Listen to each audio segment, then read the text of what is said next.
আমরা একটা ব্যাখ্যামূলক প্রশ্ন পড়ব। সমবেগে বস্তুর ত্বরণ থাকে না কেন, বা সমবেগে বস্তুর ত্বরণের মান কত, অথবা সমবেগে বস্তুর ত্বরণ শূন্য হয় কেন, ব্যাখ্যা করো।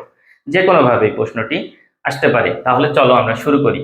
সমবেগ এবং ত্বরণ এই দুইটা জিনিস আমাদের একটু খেয়াল করতে হবে। সমবেগ মানে এখানে একটা বস্তু আছে, এই বস্তুটার আদিবেগ যা, এই বস্তুটার শেষ বেগও তাই।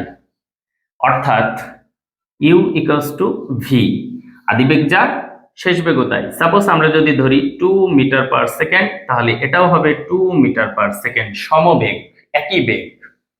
এবং ত্বরণের সংজ্ঞা থেকে আমরা যদি বলতে চাই, তাহলে ত্বরণ কাকে বলে?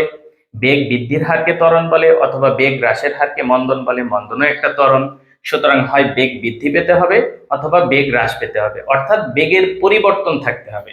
এখানে বেগের কোনো পরিবর্তন নেই। সমবেগের ক্ষেত্রে আদিবেগও যা, শেষ বেগও তাই। সুতরাং আমরা ত্বরণের ক্ষেত্রে যদি বলি, ত্বরণ a equals to V minus U divided by T, বেগের পরিবর্তনের হারকে আমরা বলি হচ্ছে ত্বরণ। এখন যেহেতু সমবেগ, তাহলে আদিবেগ এবং শেষ বেগ সমান সমান।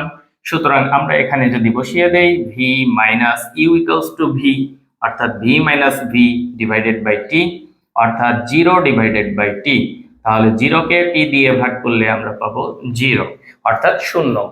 অর্থাৎ আমরা বলতে পারি সমবেগে গতিশীল কোনো বস্তু যদি থাকে, তাহলে তার ত্বরণের মান 0 হবে। ধন্যবাদ সকলকে।